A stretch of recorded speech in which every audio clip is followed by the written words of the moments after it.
When I went in for Brahmin initiation, it went very beautifully. I thought I'd never understand this finger thing, and it was so clear when Prabhupada explained it. And I remember I didn't have anything to offer Prabhupada, and Leela Shakti was in front of me, and she had many roses, so she gave me one yellow rose to give to Prabhupada. And then when it was finished, I really felt overwhelmed how kind Srila Prabhupada was. So I said, Srila Prabhupada, you're very kind. And his face just lit up. I could not look at him with all that brilliance, really, and I kind of just bowed my head.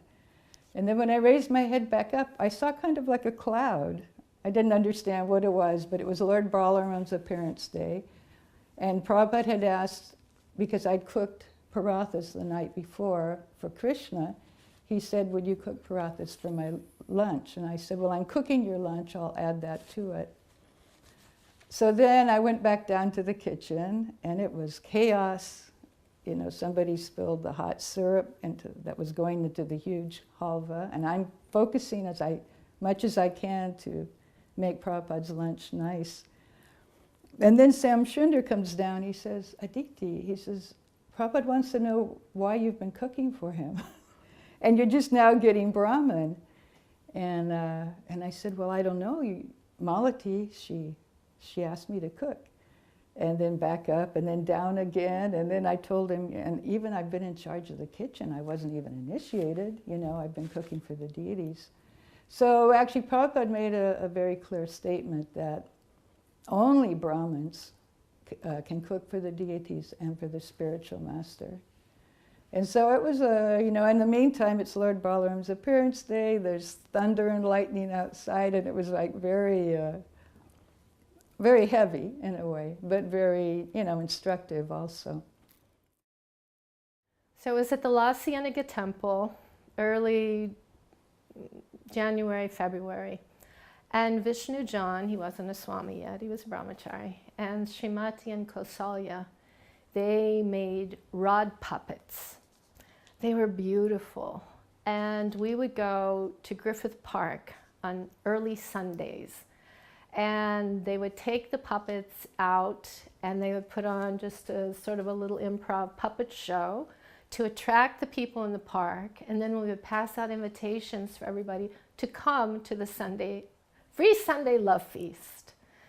So one day, they were going to put on the puppet show, and it was a puppet show of the life of Prahlad Maharaj, and Srila Prabhupada came.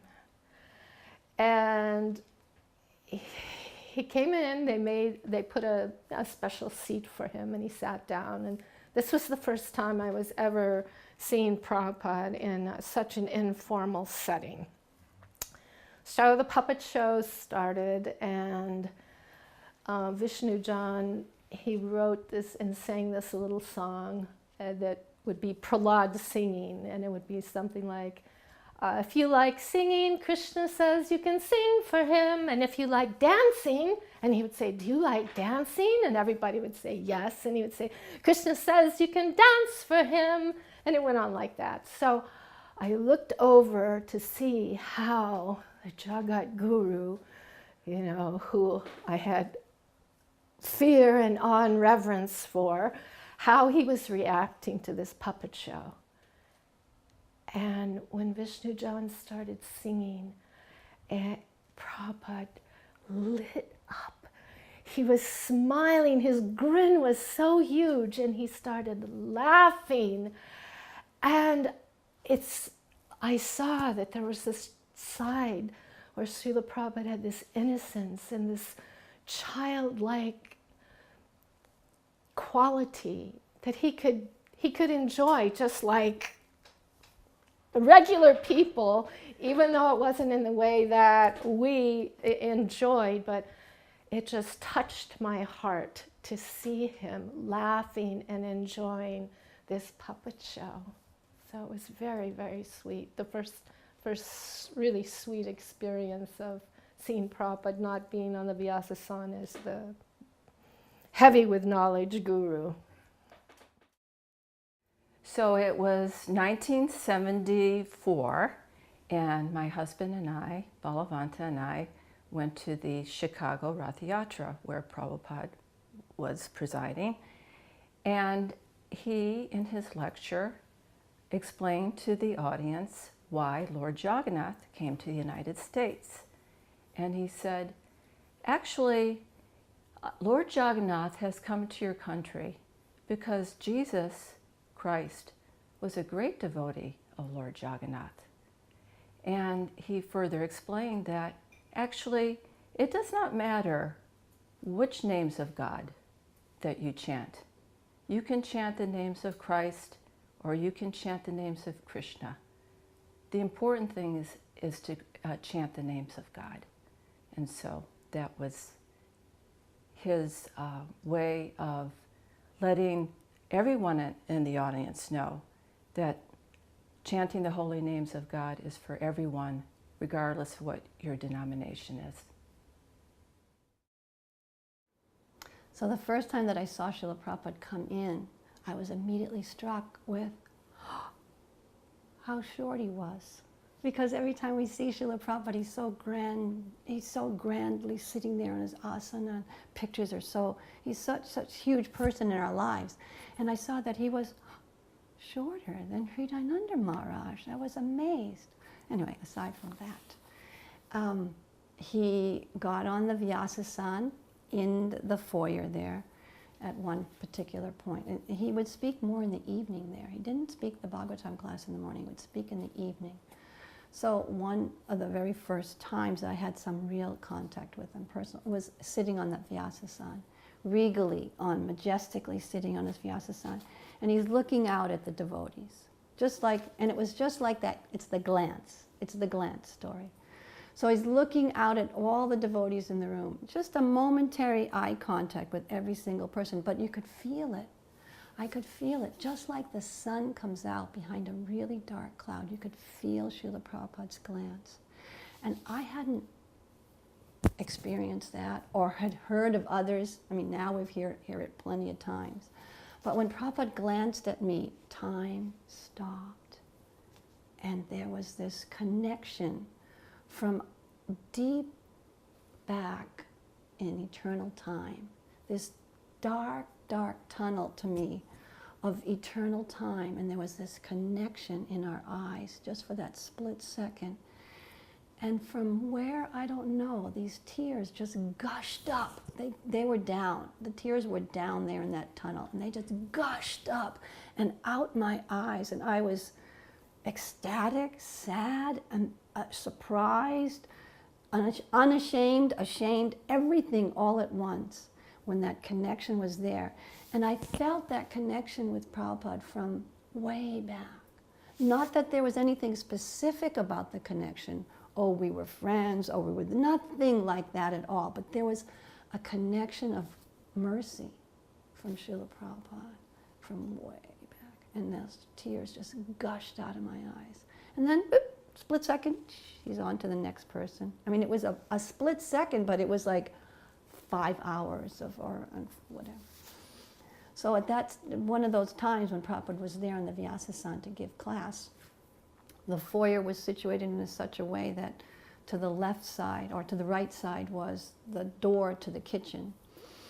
And I was sitting near that door, and all of a sudden the door opens and out comes, lo and behold, the cook who's supposed to be cooking the evening offering, who decides, I'm not going to cook this offering. I'm going to come out to hear my spiritual master speak.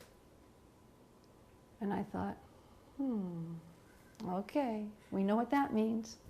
So then I go in and cook the offering. We didn't have speakers, I don't know. It wasn't before electricity, although it was quite some long time. We didn't have speakers in the kitchen. Anyway, I missed the whole class. Anyway, I'm there cooking in the kitchen, and Prabhupada's giving this wonderful class, I'm sure. But after the class, by then the offering's getting offered on the altar, And in those days, we used to keep the plate on the altar during the offering, obviously, but also during the artik. So Prabhupada finished his class. It was still the offering time, but he went into the temple room, which was empty, and paid his full dandavats in front of the deities, and we opened the curtains so that Prabhupada could, even though it was the offering, so that Prabhupada could see the deities and get darshan. And he took darshan very respectfully of the deities, went upstairs, and then a few minutes later, the artik is started, Sita's doing the artik, I'm in the kitchen still. Shrutakirti comes down and said, Srila Prabhupada wants to taste the offering. And I said, but Prabhu, the plates are still on the altar. He said, well, go get them. Okay, so then I go in on the altar and I take one. They had beautiful marble plates in Mexico, big, oval, heavy, but beautiful marble plates. And I pick up one marble plate. Sita's there doing the offering. Oh, no, no, no. And I'm going, Prabhupada wants one of the plates. I want to taste the offering. I just take one plate off. And we put on a plate and we give some to Srila Prabhupada. And the next day, Shrutakirti said, Prabhupada liked the offering. He thought it was very nice. And I thought, so it's just one of these things how you see so many things in your life. Now you look back and you think, oh, that was, at the initial, like when the devotee comes out and says, I'm not going to cook. And you think, oh, no, my bad luck. But actually, it was a great blessing. But you don't see that usually right away. But you could see it in retrospect. So the next time we saw Prabhupada, which is usually the way it worked, there would be a year serving Prabhupada, and there would be a week or 2 weeks seeing Prabhupada, being with Prabhupada in the summer. So it's 1972, Prabhupada comes to Fontenay Rose. In the meantime, our temple in Geneva was closed, several other temples were closed, and Prabhupada wasn't happy. And so on that visit, the first thing that happened was we had planted some tulsis, and we had kept them in Prabhupada's room. We moved them out, and we had also had Radha Krishna deities, which we thought Prabhupada will install this visit. So what happened was, first thing, Prabhupada is walking through the tulsi, the room before his room, and he says, oh, who is this? And we all go, oh, Tulsi Prabhupada. Especially, I was very proud, we had gotten Tulsi to come. And Prabhupada looks, he goes, oh, Tulsi's cousin. So before we knew it, all the so-called Tulsis were out in the yard. They weren't Tulsis. They were, I guess, a form of basil.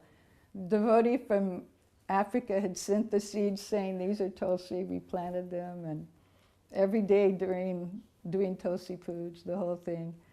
But the second thing that happened was Prabhupada was upset about this temple being closed, and I was feeling somewhat responsible. So I was cleaning Prabhupada's room, and he went out for a walk. And I had a big pile of dirt not a big pile, but a pile of dirt right by the doorway. And within 10 or 15 minutes after I started, Prabhupada was coming back. I guess he wasn't feeling well. So he came up the stairs, he looked at the little pile, and he said, you can continue. And it was a very small room. I felt very conscious about being so close to Prabhupada. But what was going on in my head was, should I talk to Prabhupada about, the relationship between husband and wife, following regulative principles? It was very disturbing, the whole thing to me. And it went back and forth in my head. I'm alone with Prabhupada, I should ask him. And I couldn't bring myself to ask him. And then the next thing I know, Prabhupada asked if I could hand him the beads from the radiator, because there were initiations that day. So I picked up the beads and I looked down, and Prabhupada was sitting very low. I handed them to him, and Prabhupada looked up and he said, and I knew this was the moment I could talk to him, and I couldn't ask him. And he looked and he said, chant Hare Krishna. So I began chanting and I finished my work, and I thought, the answer will come to me. I can't disturb Prabhupada about grihastha affairs, It was 1970. I don't remember what month we moved into the new temple on Watsika Avenue, but there was, where the existing temple room is now, there was a sanctuary because the building had been a church. And there were regular seats in the sanctuary. Not only regular seats, but there was a church organ. So Srila Prabhupada really liked that there were these seats, especially for guests who would come on Sundays to the feast. And there were beautiful stained glass windows. And one day, Vishnu John, still not a Swami, after the Sunday feast, and everybody would be so intoxicated, and we were sitting in the chairs, he or somebody would speak, then he got up and he sat down at the organ and he began to play, and we had a kirtan. Well, we were into the kirtan, and you know, Srila Prabhupada's quarters are upstairs in the back, and there's a stairwell, and it comes down, and there's a door, which always from the inside was locked. And all of a sudden, the door opened up, and Srila Prabhupada was standing there. And he came out like this. He put his arms up, and he began to dance. And he motioned to all of us to stand up and dance. We all stood up on the seats of those chairs. And Prabhupada was just, he was just beaming, and he was singing, and he was dancing, and everybody went completely wild. I mean, totally wild. And Vishnu John was just playing on that organ. And you know how loud the pipes of an organ can be. It was the most ecstatic kirtan. And I had never seen Srila Prabhupada dance before. And it was like he was floating. His feet weren't on the ground. And I know devotees have said that at Rath Yatra, the year when he was dancing at Rath Yatra, it was the same thing. He was Vaikuntha man. He just absolutely was, he just picked us all up, and we became absorbed in the ecstasy of Prabhupada, what he was feeling. It just transmitted through every single one of us into our hearts, and we just were out of our bodies. Prabhupada transformed us like that. It was beautiful, really beautiful. Being in the darshan with Srila Prabhupada, and one in particular, evening darshan, some Indian guests had come, and there was some chit-chat, and one of the ladies gave Prabhupada a little trinket kind of bracelet. It was just kind of string, but with some flowers, real flowers on it. And it was a particular day when sisters give to their brothers something like that, as I think to increase their longevity and as a sign of love. So this family gave that to Prabhupada, and he put it on, he wore it. But, and at the same time, you know, Prabhupada would turn the conversation from chit-chat, he would turn it to Krishna consciousness and the importance of taking seriously, especially they being Indians. It's their responsibility to spread Krishna consciousness. So it was my service to clean Prabhupada's room. So the next day when Prabhupada was on his walk, I noticed this little bracelet. The flowers are wilted, but it's in Prabhupada's garbage can. And I said, oh, I will keep this. It will remind me of this wonderful room conversation. And that story, and in the next one I'm going to tell, Prabhupada and his room conversations, it was always to teach us how to preach. That was always the feeling I got. I never said anything. I just listened and took it all in. But another example was in Paris. We had two elderly people coming, and nobody took very much time. They weren't going to move into the temple and be devotees, and we put it up on our scorecard, we made a devotee. But Prabhupada, this one evening, he invited both of them, Mr. Wagner, and I don't remember the lady's name, to sit right down in front of him, and we were all in the back. And just one thing after the other, he's preaching to them. Now they're at the last stage of their life. Now is the time to become Krishna conscious. And actually, Mr. Wagner, he was chanting 16 rounds. He started going to Vrindavan every year. And, but it was also to teach us, don't don't think everybody is ready for Krishna consciousness, especially the elderly. Give them Krishna consciousness. Prabhupada was showing us how to do that. So that was very nice.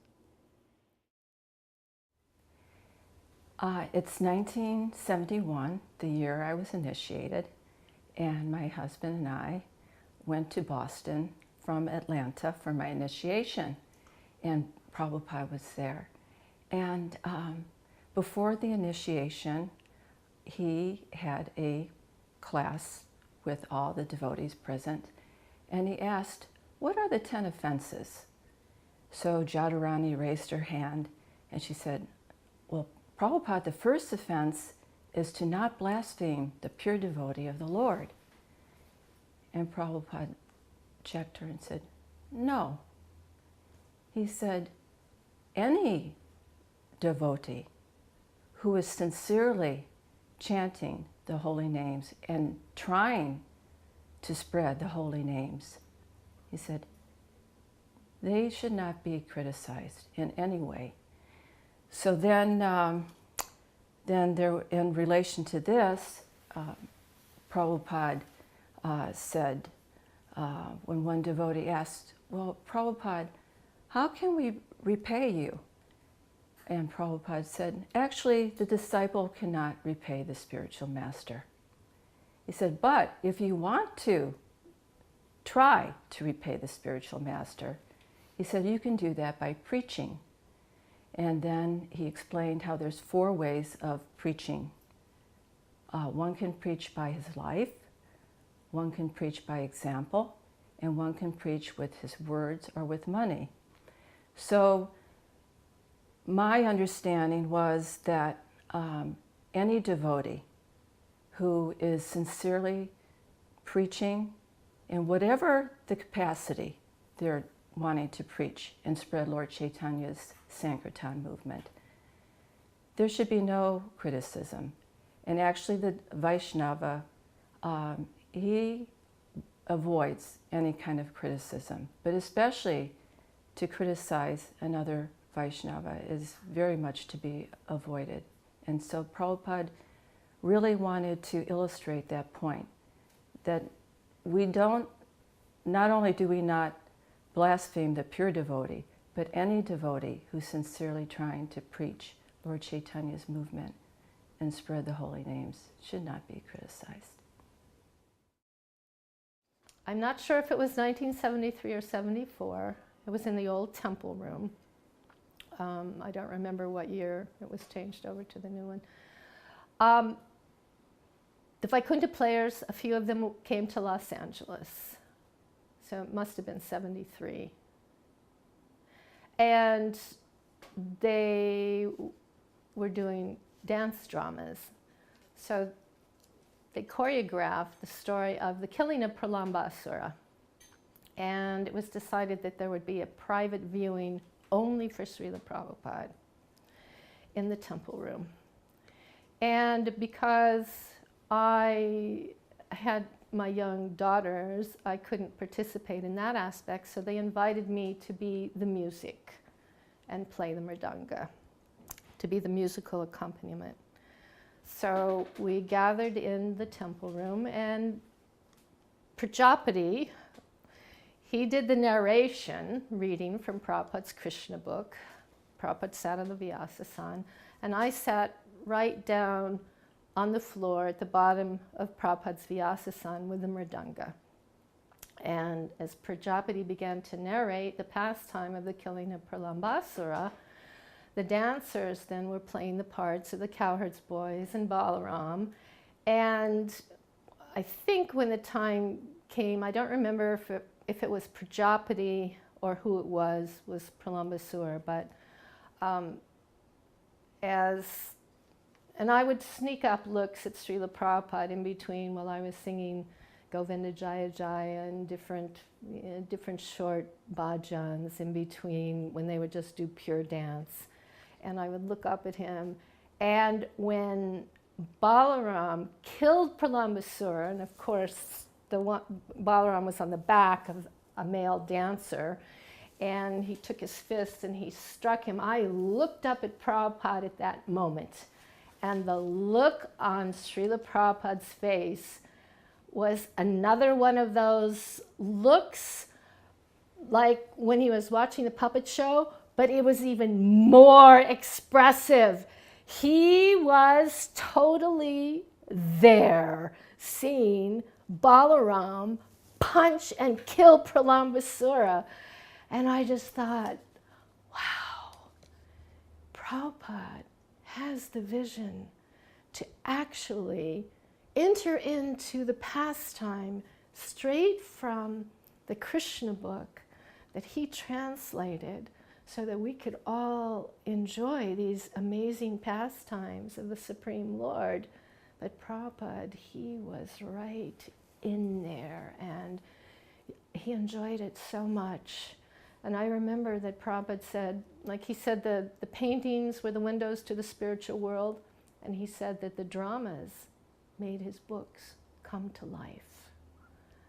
So that was a very special moment for me to be sitting there, getting to play the mridanga and sing, and Prabhupada, you know, for the pleasure of Srila Prabhupada, but getting to be a part of that pastime. It was a very momentous time for me. I was very grateful. So another story that happened, another little incident, it was a small little incident. So and anyone who's been around where Srila Prabhupada comes, there's lots of activity, extra service, extra work, extra visitors, extra mess. So one day we hear, Srila Prabhupada's going to do a tour of the temple, clean up all your areas. He's coming down in 5 minutes. 5 minutes. 5 minutes, what to do? So it seems to me, my experience in all the temples that I've been, that it's an age-old Hare Krishna practice, that anybody who makes a garland for Srila Prabhupada goes to the flower bucket and picks off the flowers that they want and leaves the stems and the half-picked flowers in the bucket. So you've got buckets of half-picked flowers and so many things. And that was in that same foyer, well, not the foyer where Prabhupada spoke, but the entrance to the kitchen. The door would open. There was what are those parting doors? Two doors that would open into the kitchen, a little pantry area, and then you'd go into the kitchen. So that pantry area had all the flowers and everything that we had, the buckets of flowers, all picked over, messy, everything. So I said, 5 minutes, he's coming. So I squished all the buckets to the side behind the two doors so that, you know, you come in and your visual is, at least straight ahead of you, is somewhat organized kitchen.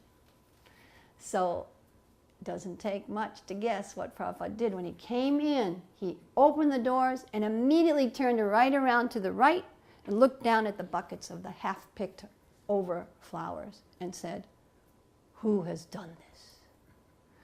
And with great delight, all the devotees said, "The pujaris have done this, Srila Prabhupada." And Srila Prabhupada said, "These pujaris should be replaced." So, quite a crushing blow, but amazingly enough, and maybe it actually also shows how dull I was, I didn't feel crushed at all by it. I didn't feel crushed. It was just like, it was just another like ecstatic happening or relationship with Srila Prabhupada. And I'll also admit, I knew that they weren't going to just replace me because they didn't have anybody to replace me with. That easy. Anyway, so Prabhupada said, "These pujaris should be replaced." And then he goes further on into the kitchen, and in the kitchen there's a big pot on the stove, on a candy stove. So the candy stove is not elevated off the floor very much. The candy stove is, say, like 1.5, 2 feet off the floor, and then a pot that's on top of that. So maybe it's like 4 feet tall. But then again, Srila Prabhupada, being his stature that he was, he had to stand on his little, he had to stretch a little bit. Maybe he wasn't probably on his tiptoes, but still he had to stretch. He looked into the pot and said, "What is this?" And the devotee said, I don't know. Anyway, the devotee said, "It's lentils, Srila Prabhupada. Lentils, it's for the breakfast." Prabhupada said, "Lentils are for horses." And we had little stories like that, little tidbits of nectar like that when Prabhupada walked around. I remember one class, that was when Prabhupada was saying how much money we had spent to come. And I thought, this is strange for Prabhupada to be talking about how much money we had spent. And he calculated how many we were and how much it cost. I think he came up with $200,000 we had spent to come to Vrindavan. And then he said, this is very good use of money because you have come to Vrindavan, and whatever you do in Vrindavan, that is multiplied 1,000 times. So this was Kartik of 1972 in Vrindavan. And my husband and I at that time, we took our twin daughters who were 14 months old to India. And we were going to stay and live in India. He was going to do spiritual sky import business with Manibandha in Calcutta. But first we went to Vrindavan because Srila Prabhupada was there. So we arrived, and another devotee came with us. His name was Haridas. He's deceased now. So we got there, and the devotees took us in to, Prabhupada was staying at Radha Damodar, and they took us in, and Prabhupada said, oh, so Krishna has brought you here. And I thought, wow, I never thought like that. Krishna actually brought us here to Vrindavan. And he said, have you taken prasadam? I said, no, Prabhupada. And he said, you are following Ekadasi? I said, no, Srila Prabhupada, I'm sorry, I forgot. I said, the devotees from London, they had given us some bread, and when we were standing in the line to get permission to come into the country, I said my children were hungry, and I gave them some, and I forgot, and I ate some also. I said, I'm so sorry. And Prabhupada said, Kirti Kirti, give them some sweets. Where I thought that, oh my God, he's going to say I'm going to hell. I've committed the most abominable sin imaginable. But he just totally just dismissed it and said to his servant, give them some sweets, like that. So that showed me how, even though breaking Ekadasi is such a very heavy thing, because it was unintentional and because it was innocent on my part, Prabhupada was just very, very merciful and very compassionate, and he didn't chastise me. So I felt a lot of mercy and a lot of love in that lesson of realizing that up the road, if anything like that should happen in exchanges with devotees, to let them know that when it's unintentional. And he didn't say, oh, follow the next day. Later on we learned that. If you break Ekadasi, follow it the next day. But there was not even any mention. And that was the most relaxed I had ever seen him, because we know later on he said Vrindavan was his home. So with the no shirt on, back in the chair with his hands behind his head, I got to see yet another side of Prabhupada that I had never seen except in the little performances when he was very childlike. But here he was just totally in his element at home in the holy Dham of Vrindavan. It was very wonderful. I remember one particular evening, Prabhupada, I was sitting behind Yamuna, and he was saying to Yamuna, I want you to come, I want all of you to come, and I want you to live. I thought he said here at the ranch. He called it the ranch. And Yamuna, she said, but Prabhupada, where will we stay? Because there were 4 shacks, the open air kitchen, and those were all occupied. He said, you will stay in my house, like that. So then Yamuna was a little bit resisting maybe, and I think it's because, it was very ecstatic to be at Radha Damodar temple and to be where Prabhupada, near to where Prabhupada had stayed for so long. And then Prabhupada, he was laughing, he says, I am Balaram, and I am dragging the Yamuna like that. He got a real kick out of teasing her like that. So sure enough, you know, within a few days, after Prabhupada left, we moved into his house, and we actually stayed in the kitchen of his complex there. And most of the devotees had left. I remember Rukmini was with Bardraj. He was painting. The deities were in the house also. Radha Shamsundar, Gaurnitai, Krishna Balaram. And Bardraj was painting all of them. And then Rukmini had been somewhat ill. And so he had said, now I think, you know, you should go, the two of you should go back to the States when he's finished painting. So Prabhupada was always, you know, taking care of the devotees, making sure they were getting the care they needed, like that. Well, it was 1973 or 74, and Ballavanta was running for mayor of Atlanta. And one of the letters from Prabhupada, he was very much appreciating his preaching. And he said, yes, this is what I want, and I'm so pleased with you because you are preaching as it is without compromising the philosophy. And he said, never mind that you don't get many votes. That does not matter. He said, when one tries to shoot the rhinoceros, if he does not shoot the rhinoceros, no one criticizes because they say, oh, who can shoot the rhinoceros anyways? But then if one does shoot the rhinoceros, then that is very nice also. So either way, it does not matter, just that you are trying your best for Krishna. That's what's important, and that's very pleasing to me. So I remember that one.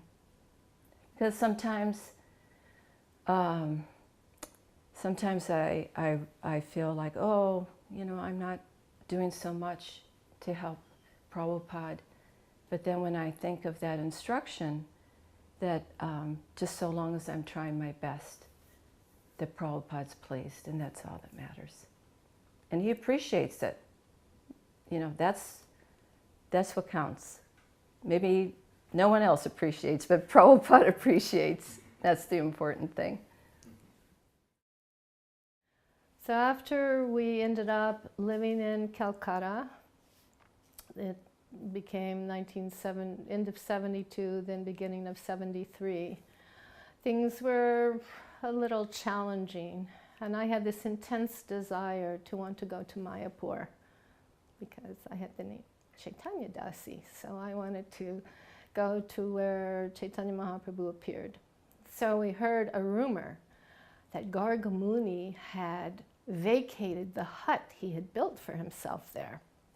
And it actually had one electrical outlet and one light bulb. So I begged and pleaded, please, please, let's go to Mayapur. So we took the train and we went to Mayapur, and we moved into the little hut with the mud floor. And there were just 5 devotees living there then, 5 brahmacharis. Was Jayapataka Swami in 1973? I don't remember.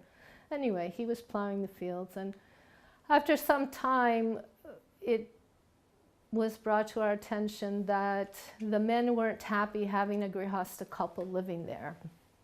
So we were told that Prabhupada wanted to speak with my husband. Well, in Calcutta.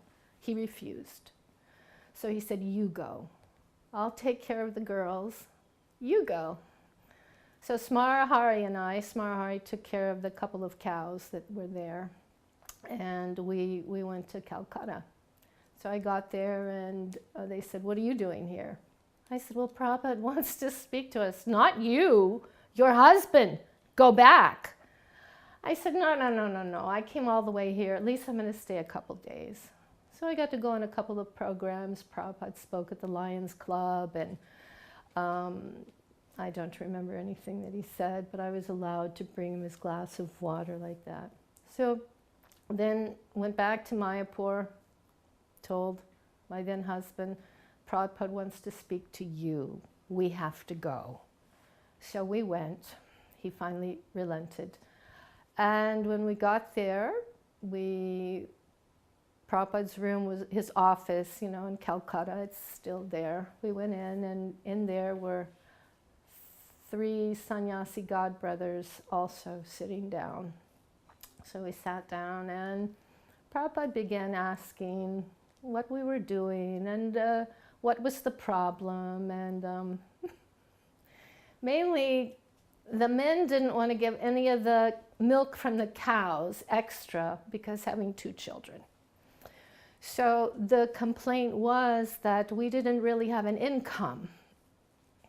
And so Prabhupada began kind of a back and forth discussion. Well, he could learn to make coal, mridanga, like in Navadvip. And that way then he could make the mridangas and they could be shipped to other temples, and he could get some kind of income. So then the one godbrother, sannyasi godbrother, said, "Nah, Prabhupada, nah, that wouldn't work, not possible." He said, "They should go back to America." I said, "But we came on a one-way ticket, and how could we go?" He said, "You just go to the government, you get repatriated, you give them your passport." I said, "Well, what does that mean?" He said, "It means you can never come back to India."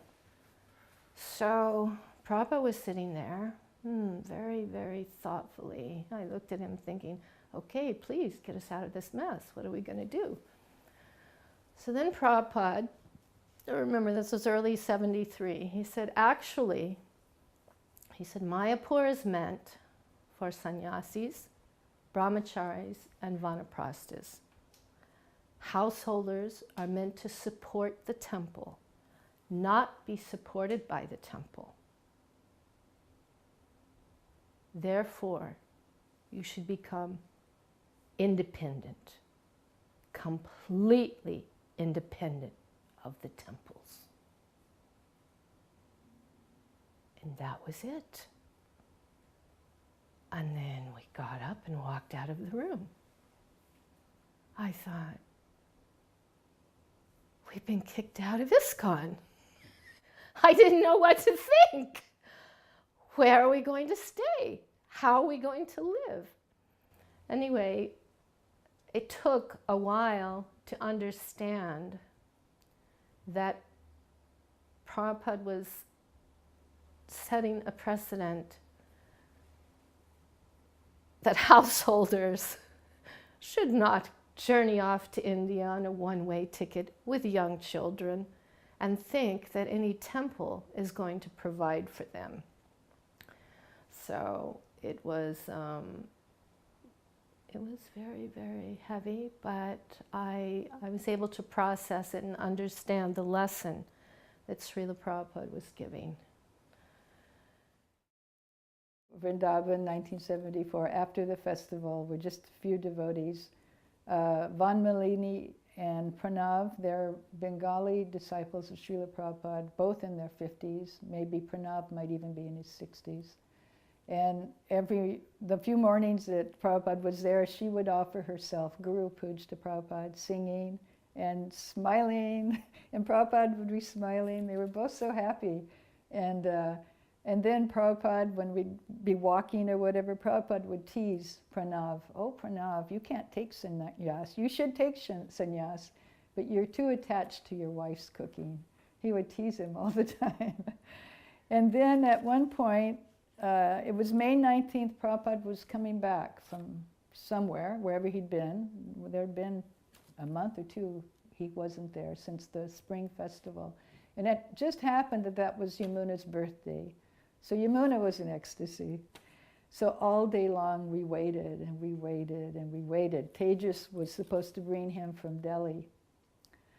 And finally, Madeira and Yamuna started a kirtan. We were just 5 or 6 devotees in the room, and they really got into chanting, and their eyes were closed. And I've got my eyes open looking to see if there are any lights, because it was dark now. And there were no cars on the road. You didn't see a car then. And finally I saw the lights, and I saw the lights turn off the main road down to the little side road to come to Prabhupada's house. And I was trying to tell them, but their eyes were closed. It was kirtan. Nobody paid any attention to me, and I didn't know what to do. I didn't know how to greet Prabhupada. And before I knew it, the door opened, and there was Prabhupada with this huge smile on his face. He was so happy that they were involved in kirtan. And he just like, you know, they kind of were so surprised to see Prabhupada there. And with Prabhupada came his first disciple, who was a Sanskrit scholar. Somebody knows his name, I don't know his name. And I think his wife and Tejas, who had driven down. And it was already 9 o'clock at night, something like that. So Prabhupada sat down in his chair, and he was very happy. And he said, now I want full prasad, he said, for myself and for my guests. So, and he wanted it in 45 minutes. And I thought, 45 minutes? You know, that's impossible. But Madeira and I helped Yamuna and Van Malini. We were the vegetable cutters. And with the pressure cooker, help. You know, there was full prasad, dal, rice, sabji, chapatis, the whole thing for Prabhupada and his guests. And yeah, Prabhupada was very pleased with how they had done that. And I don't know if it was during this time, but at one point, Yamuna didn't understand that I had seen Prabhupada all these other times. When she left London, Prabhupada hadn't come. So at some point, Yamuna says, oh, Aditi, I'm going to take you in and introduce you to Prabhupada. And I kind of said, well, you know, I felt a little funny. So we go in, and Prabhupada's at his table, and I'm sitting down at the table, and oh, she says, Prabhupada, this is Aditi. And Prabhupada looks real puzzled. He says, France, or he said Europe. He knew me, you know, like kind of wondering why, you know, Yamuna's doing that. Anyway, there was a little bit of discussion, and then we left. But another really nice thing, and I don't remember exactly when this happened, but I brought a tape recorder from France. So someone had arranged that I could go in and talk with Prabhupada. And I think this devotee from South India also went in. And I didn't realize it. I mean, you have to be a special person to know how to talk with Prabhupada. When I got in there, I didn't have a word to say. I didn't have a question to ask. And that devotee didn't either. It wasn't like Yogeshwar was there and he could make conversation and questions. So my tape recorder's going round and round, and Prabhupada, the curtains are drawn because it's hot, you know, and Prabhupada's sitting in his chair and looking around, just waiting for us to say something. And I didn't know what to say, you know. And I was getting to be very uncomfortable. And then all at once I heard this, Hare Krishna, Krishna Krishna, Hare Hare. And I saw Prabhupada's face light up, and I turned around, and there was Krishna Das Babaji, Prabhupada's godbrother. And I think maybe also Muni Maharaj, the one he took sannyas with. And they were just in their, like little loincloths. And they just bubbled into the room chanting Hare Krishna. And then Prabhupada's face lit up. They offered obeisances to each other. And then Prabhupada started to tell them about how many books were being distributed. And it's funny because I don't know whether it was in English or Bengali or Hindi. I understood what Prabhupada was saying, but it might have been because it was numbers, you know, so many lakhs. But since then I've heard that Krishna Das Babaji did speak English. I used to see him sometimes at Imli Tala. He was the beloved of all the Gaudiya Vaishnavas, wherever he went. Like he would lead evening kirtan at Imli Tala. And after he'd finish, all the widows, you know, the little ladies would just loved him, you know, and everybody, wherever he went, you know, he was very much, he was really a Babaji and just chanting all the time. Sometimes he'd be out near Nandagram, sometimes he'd be in Vrindavan. But it was so sweet to see how he and how happy they made Prabhupada. Here was Prabhupada so heavy and serious, and then when he saw them, I thought, this is how nice it is to become elderly in Krishna consciousness, just chanting Hare Krishna and having devotee association. And it was very special. I don't know whatever happened to that tape, you know, but it was really a sweet moment to see Prabhupada interact with his godbrothers like that. So loving towards each other like that. One of my favorite stories, the one that had the most impact on me, was when Srila Prabhupada was giving a darshan. Now, he would do that every day, but I didn't tune into that. I, had Didi, their schedule and cooking schedule and this and that, and I just was not so conscious of those things. But one day, Hridayananda Maharaj said, Nanda, why don't you and Sita come up to the darshan this afternoon? And I thought, wow, I never thought of that. So we go up to the darshan, and this is a darshan where it had been arranged by the devotees that Prabhupada would meet with the Cardinal of Mexico. It was a very big darshan. But the Cardinal was too unfortunate and didn't come. He just sent 2 representatives, 2 little peons, 2 priests. And these priests were particularly dull-headed. So by the time we got into the darshan room was full, and we, of course, sat in the very, very, very back. And we're looking at everybody's heads, and Prabhupada's up there, and the 2 gentlemen are sitting on chairs, and Prabhupada's sitting on his low desk in the front. And Prabhupada's not even interacting with these gentlemen, personally. He's having, I think it was Pushta Krishna Maharaj, I believe, who was there with him, and Pushta Krishna Maharaj is reading a letter from the BBT party of how many standing orders of books they sold. Iowa University took 3 standing orders, and Minnesota took, and I'm thinking, okay, nice. And, it's going on, it's dry, it's very dry, and we're just sitting there. And then Prabhupada, he speaks. After some time, he speaks, and he gives a very brief description of Krishna consciousness, only covering 4 regulative principles. We follow this, we do this, we do this. And when he got to no meat eating, he made a comment, and this bullfighting, it must be stopped. Now, by that time, I probably had been in Mexico for 6 months, 8 months, maybe a year. I'm a little foggy on details, but for quite some time, I had no clue they had bullfighting in Mexico. I just thought it was only in Spain. Anyway, so Prabhupada had been there 1 day, 2 days, and he said, this bullfighting is very sinful, and you must stop it. And then you just briefly touched on the point there, and then went on to another point, and he mentioned how Jesus Christ is our guru. You can give us your churches. We can preach from the Bible about Krishna consciousness because we accept Christ as our guru, this and that. And then the men, they asked their questions to Prabhupada. They kind of got fidgety. Very quickly they got fidgety. And they asked questions, and Prabhupada, and they said, the first question was, are there any young people in your movement? And Prabhupada, look in front of you. Look in front of you. They're all young people. Oh, maybe they hadn't noticed, whatever. And then he had one lady, Lakshmi Priya, I believe her name was, a Mexican-bodied girl who lived in Los Angeles. He had her speak. Tell them about Los Angeles. How it's a big church, and how it was empty, and now it's full of devotees, this, that. And then they looked at their watch and said, oh, thank you, sir, or thank you, but we have to go now. We have another engagement, and thank you for your time. If we have any questions, can we come and ask you? Prabhupada again gestured to all his devotees there. If you are very sincere, you can talk with me, but you can speak with them if you have any questions. And they said again, thank you, and they got up and left the room. But it felt like, so they got up, left the room, and it felt like that the man must have still had his hand on the door handle, but on the outside of the door, shutting the door, because the door just clicked. And Prabhupada broke into a big smile and a big laugh. He said, oh, not a big laugh, but, he chuckled.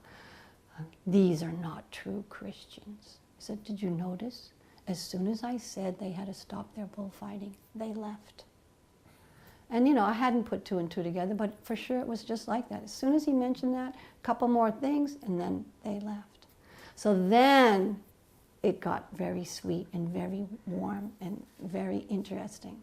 So at that time in South America, what had happened was Hanuman he was at least my first experience of a sannyasi who left that order and took Grihastha ashram. So that was like major at the time.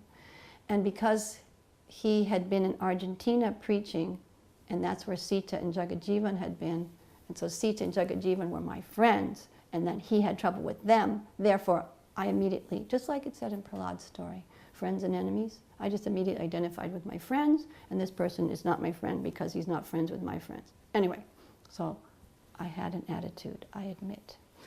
And so he says, Prabhupada, should we put a picture of Jesus Christ on our altar? You said he was our guru. Should we put a picture of Jesus Christ on our altar and worship him? Prabhupada said, I have not said that. I have not said that. And then he asked another question. He asked, and this was, okay, just to get you focused in on the time, this was before Chaitanya Charitamrita had been published, so we had heard some of the stories, but we weren't so familiar with all of the stories. So he said to Prabhupada, Prabhupada, I want to know if you've rejected me, just like Lord Chaitanya rejected Chota Haridas. So there I am in the back of the room thinking, now Prabhupada's really going to give it to him, and he's going to get really the sauce for all the trouble that he's caused and all the anxiety. I'm really glad he asked that question because no one else could give it to him like Prabhupada. And Prabhupada said, no, I have not rejected you. He said, Lord Chaitanya was God, and he can spread this movement all around the world all by himself. But I am not God, and I am totally dependent on you for the help that you've given me. And I was like floored just to see how compassionate and how much love Srila Prabhupada had for all of us. And so, because the gentlemen had left, the two priests had left, some devotees had escorted them out also, to give them prasadam and take care of their needs or whatever. So at a certain point around this time, Hridayananda Maharaj turns around and he motions to Sita and I to come forward, because there's a space now in front of Prabhupada's desk. So we grabbed that opportunity and came forward, and we sat right at the corner of Srila Prabhupada's desk. And he continues to talk about Jesus Christ and Christianity. And so Sita, she had a question for Prabhupada, and she said, because Prabhupada made the point how Jesus Christ couldn't save his followers. He couldn't save his followers because his followers were so degraded. And so that just brought a question into my mind, how he couldn't save his followers. He's a pure devotee, Prabhupada's a pure devotee, why couldn't he save his followers?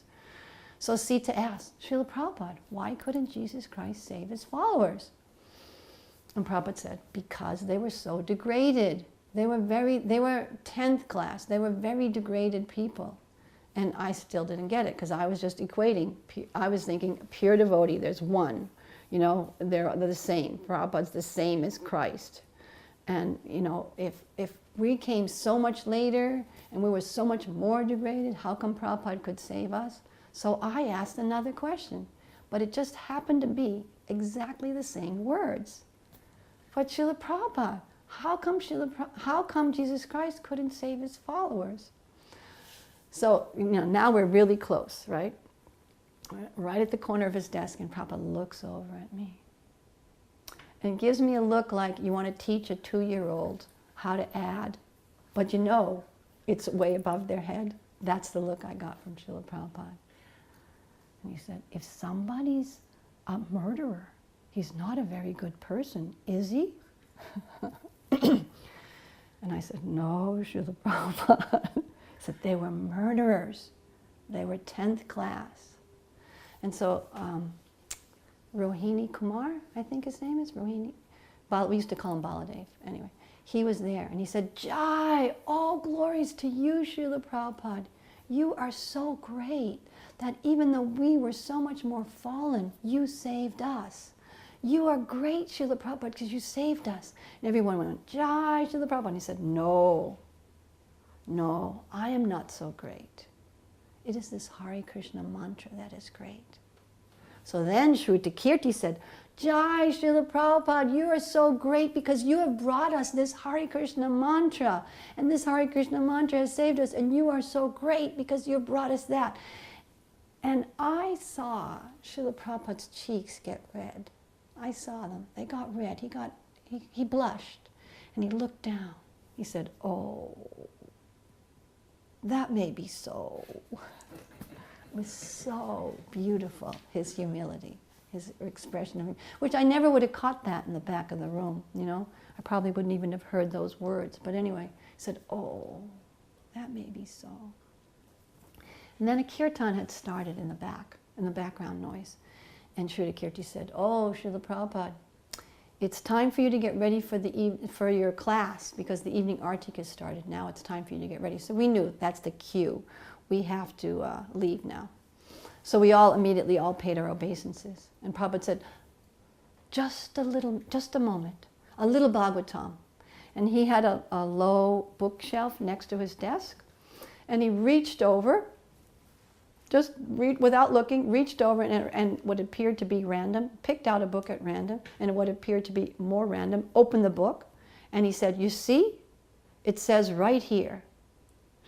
And it was Kapila Dev instructing Devahuti, you know, third canto, fourth part, about how even one of a low birth, you know, born in a dog-eater family, if they've chanted Hare Krishna, they become eligible to perform sacrifices. So he was saying that. And years later, Kridananda Maharaj said that Prabhupada specifically said that for me after that Pujari's have to be replaced incident. He said, he was saying that for you, just to encourage you. Anyway, it was a beautiful moment. So in Los Angeles, Srila Prabhupada was giving one lecture, and he talked about how in India there was a grandmother who had a very nice temple within the home. And she was very disappointed that the family members, mainly the children and the grandchildren, were not attending Mangal Artik.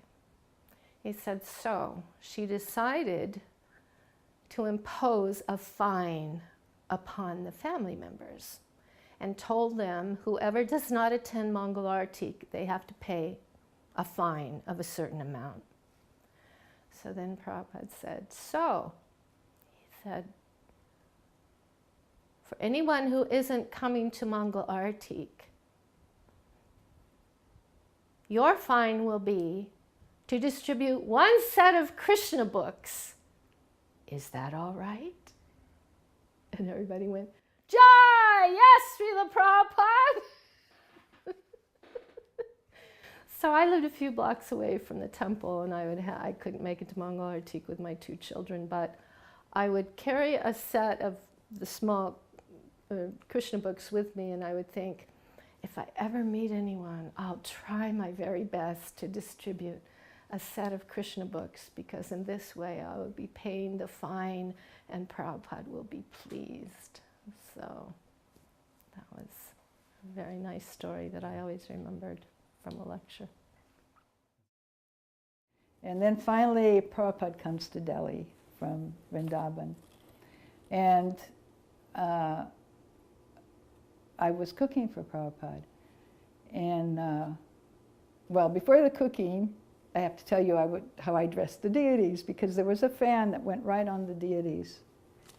And I don't know what I was thinking of. I was thinking, oh, you know, I don't want Krishna's peacock feather to fall, or this or that, or the hair. So I moved the fan off the deities to the side. And Prabhupada came like 10 o'clock in the morning. He offered his obeisances, and he walked through the temple room, by the kitchen, the courtyard, and then his room was there.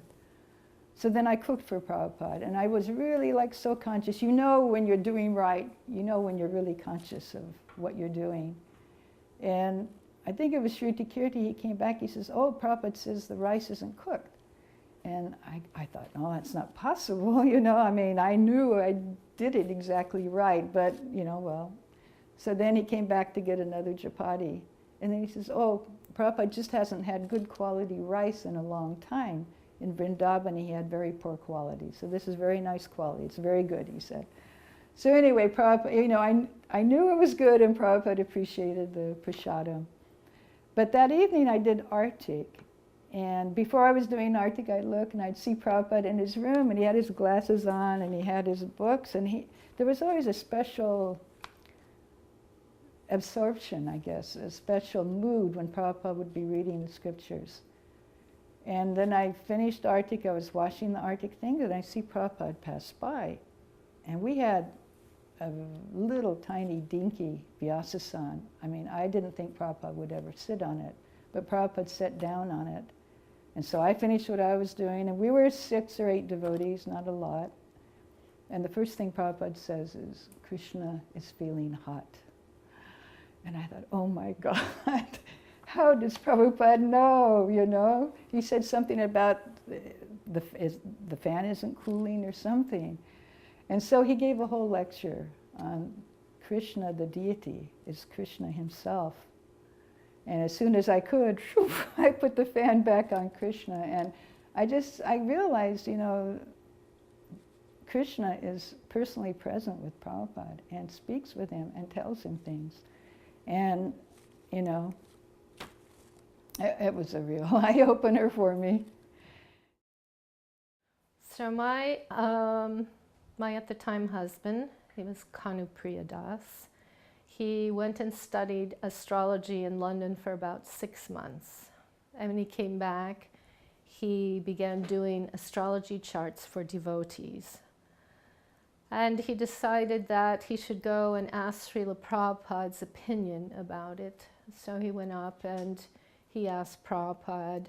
He said, Prabhupada, I learned some astrology and I want to know, is it okay? Can I do charts for devotees? And Prabhupada asked him, oh, you're doing astrology. So can you tell me, when will the date be? We will buy our new building for the New York temple. And of course he said, no, Prabhupada. And Prabhupada said, that is because you have to study Hori astrology. He said, that's mathematics, and it takes at least 10 years to learn it. He said, my Guru Maharaj, Srila Bhaktisiddhanta Saraswati, he was very learned astrologer, and he was the last bona fide living astrologer on this planet. So he said, with doing astrology charts for devotees, you can sometimes see the future.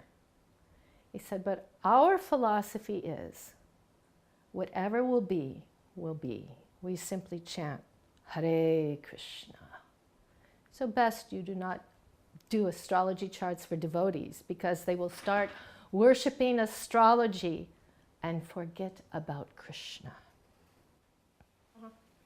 This was in 1975, and my then husband and his friend who he had taught astrology to, Jamadagni, and his other friend, Rebati Nandan, who had been a Swami, they were all studying astrology. And basically Jamadagni and Kanupriya, they wanted Rebati Nandana to take them up to have a meeting with Srila Prabhupada to discuss some questions that they had. So the meeting was arranged. Rebati Nandana took them up to Srila Prabhupada's room, and they brought a cassette recorder with them to record the entire conversation, because they believed that this would be a historical moment in ISKCON, which was going to change and revolutionize everything. So they asked challenging questions to Srila Prabhupada. Things such as, the one devotee said, well, Srila Prabhupada, you said we should follow our GBC. My GBC in Hawaii is a homosexual. Does that mean that if he wants me to engage in homosexual activities, I should? And Prabhupada said, what is this homosex? And someone else that was in the room tried to explain what the devotee was getting at. And Prabhupada still, what is this homosex? And it didn't really continue out. Prabhupada wasn't comfortable. I listened to the tape afterwards. Prabhupada dismissed it. It was not pleasant. Then they asked questions like, well, Srila Prabhupada, you say in Krishna book or the battles or in the battle of Kurukshetra, there were 600 million warriors. What did they do for toilets? Prabhupada just, he didn't say anything. I mean, you can imagine, Jagat Guru, how's he going to respond? Anyway, then there were more questions asked. I can't remember everything, but then they began to say, well, Srila Prabhupada, do we have to follow a GBC? Can we live outside and follow the principles and read your books and still be devotees? And it went on like that. And then finally, Srila Prabhupada understood their hearts and their minds, what they were getting at. They had grown long hair, and Kenny, he had a big beard, and they had given themselves astrologer names, Shambhu, Indra, and Vyas. So Prabhupada then said to them, actually, you are more advanced than I am. You do not need a guru, but I do. Therefore,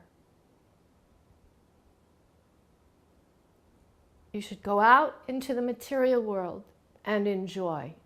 You are no longer my disciples. And they were right. It was a historical moment. It was showing that we have free will. And if you don't want to worship and follow the spiritual master's instructions, you can do that. So it was a really, it was a horrible time for me. But that was Srila Prabhupada's mercy, because they would have continued committing horrible, horrible offenses. So in one sense, it was very painful, but Prabhupada didn't have to take on the karmic reactions for what the future sinful activities were going to reap. Prabhupada came 2 or 3 times to Delhi while I was there during that 9 months. One time he came and Malati was also there, and etiquette, if I'd followed Vaishnava etiquette, I should have said, Malati, will you cook for Prabhupada? And I don't know whether, whether I was just selfish and wanted the service, but I didn't do that. And all the while that I was cooking, I was plagued by the idea I should have asked Malati. But in other ways, Malati went in to see Prabhupada with Madeira. One thing, that was after Shamsundar had left, and Prabhupada, he personally took money out and he gave to Malati. He said, buy yourself a nice sari, and he was concerned about Shamsundar, asked questions and things. And also, they took in Madeira's baby. And Madeira had a funny relationship with her husband, Tejas. They were always at odds with each other. And so Madeira thought, well, my baby will get the name Vrindavaneshwari or some nice Vrindavan name. So Prabhupada, he said, she will be called Tejasini, which was her husband's name plus the ini at the end that made it a girl's name, which was funny. It was kind of funny. I would say Prabhupada's instruction that more important than Vapu, the physical association, is Vani. And that, I believe, is what has kept me inspired in my devotional service for all these years.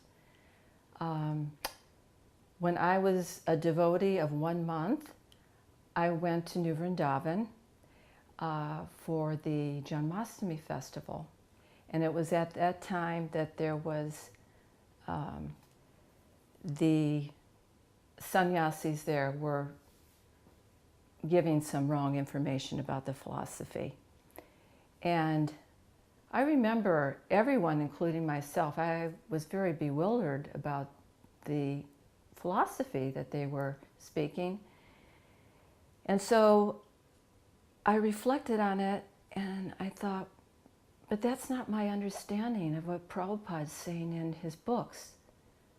I believe it was the Nectar of Devotion where Prabhupada was talking about how the spiritual master is to be honored as good as God. And I remember even asking the sannyasis during this discussion in the temple room, well, does that mean that all the spiritual masters in the disciplic succession are God? And there was not an answer for the question, and so I had to reflect within my own self, what did that mean to me, what Prabhupada said in the Nectar of Devotion? So I came to the conclusion that no, the spiritual master, the pure devotee, is to be honored as good as God, because in quality he's as good as God, but he's different from God, just like what Prabhupada said, you know, we're simultaneously one and yet different from Krishna. So the philosophy, Prabhupada's books, has always been my main inspiration. That and praying to Prabhupada for guidance, because sometimes there's so many different things that are said or done that can lead one to be confused. But Prabhupada has said, I'm always with you. I'm always with you in my teachings and in prayer.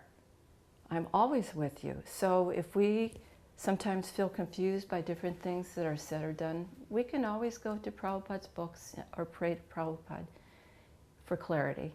And so that's been my inspiration.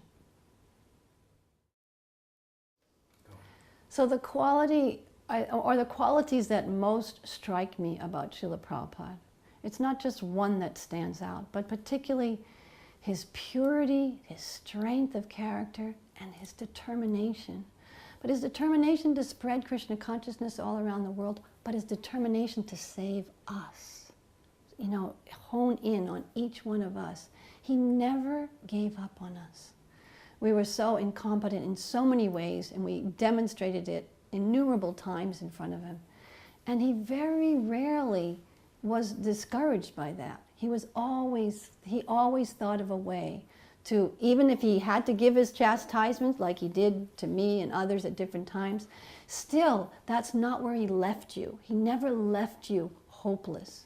He might have brought out a feeling of hopelessness, but then that desire to gain the highest hope from that. Somehow or other, it inspired hope in you. It didn't leave you on the ground. Prabhupada never left you alone, and never to this day do you feel that, left alone. You feel you have the highest guidance, you have the most qualified guide that's there, the dearest friend, and the one who's encouraging you the most to reach the highest, come to the highest platform. So Prabhupada had that determination to spread Krishna consciousness all around the world, but not without a personal relationship with every single person that he came, every single disciple, every single person that he came in contact with. And you feel that and experience that even today when we read his books, and there might be a question that comes up in the in the group or in the audience, and then you just read a little bit more, and oh, there's the answer, because he's always there, hearing and reciprocating with us. So I find that most encouraging about Srila Prabhupada. We were doing Sankirtan in Western France, and Bhagavan issued an edict, no devotees can go to England, no devotees can go see Prabhupada. But the German devotees, of course, were there. They went everywhere where Prabhupada was. Hansaduta always made sure that they got Prabhupada's association. So my husband and I were doing Sankirtan, northwestern France, down below England. We finished all our books, we finished all our records. It's Saturday about 11 o'clock in the morning. He says, come on, we're going to England. So we got on a boat. We took 4 or 5 hours. We got finally to the manor. It's evening time, and they say, well, you know, Prabhupada's not coming down usually. You know, he's had an operation. He hasn't been down for a week even. And then there was no way we were going to ask, can we please go inside? And, we just didn't do those kind of things. So the next morning after Mangal Artik, I was saying my Gayatri in the woman's japa room, which is next to the temple, and just below the room where Prabhupada is. And there was a picture of Prabhupada, and I'm saying my Gayatri, and I am praying with every inch of my being. I wanted to see Prabhupada. Needed to see Prabhupada. Anyway, I finished my Gayatri, and then there's just like rustle. It's like a transcendental something, and something has changed. And so they said, oh, Prabhupada's going to come down this morning. But it won't be till like 9 or 9:30. So Ganga and Nada, they would always go out and find roses to make garlands for Prabhupada. They said, oh, Aditi, would you like to make a garland for Prabhupada? So I said, oh, yes. So you had to make it petal by petal. You couldn't put a whole rose. They were too heavy for him, just one little petal at a time. So all during class, I'm shaking and making that garland. And so about 9:30, they bring Prabhupada down on a palanquin. And it was kind of a mixture of ecstasy to see Prabhupada and great sadness, because he's very thin, his feet are swollen, and he's on the palanquin, and they place him on the Vyasasana, and we have Guru Puj, but there's this heaviness about everything, and not a word was spoken except Jai Prabhupada, like that, and Prabhupada the whole time he was like this. And afterwards they, take him off the Vyasasana, and we're all chanting Jai Prabhupada, and we're also like this, and everybody's crying, Prabhupada and us too. And then he goes back up backwards, so we see him back up to his room. And I didn't know it, but that was the last time. And it was like saying goodbye. Goodbye and thank you.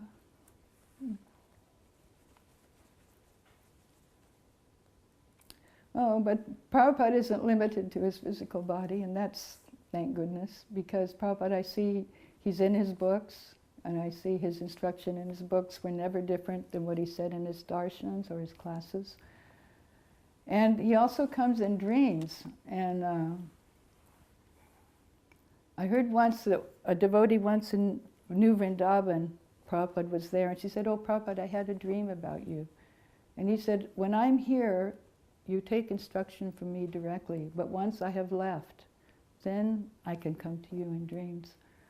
So I had one wonderful dream. I've had many dreams, but one in particular that was really wonderful was when I was thinking again, there isn't a temple in Geneva, I should try to do something in Geneva, and so I went, just trusting that things would work out. And at one point I was visiting these devotees on the top of this mountain that we climbed to get there. And in the dream, I must have been reading Shruti Kirti's book about slipping shoes on Prabhupada's feet. So in the dream, I'm in front of a huge Vyasasana, and I don't see Prabhupada, but I just see his feet. And I slip on one slipper, and then all at once Prabhupada leans over and he looks at me, and I look up, and he said, would you please buy me some nice socks? And I said, yes, Prabhupada. And then I slipped the other shoe on, and then I went away, and it was amazing because after that I went to a few temples, and devotees would have their chaddars and their socks, and then I'd see Prabhupada, the Murti of Prabhupada, without socks, and I'd think, I would say something and they'd say, oh, it's not winter time yet, but everybody's wearing, Prabhupada's here, He would like to have some warm socks too, Anyway, that's, so, and when I hear devotees talk about people who never saw Prabhupada, sincere devotees who are serving Prabhupada, when they talk about their dreams, I understand Prabhupada has come to them, and he's reciprocating with them. Je anilo premadana koruna prachu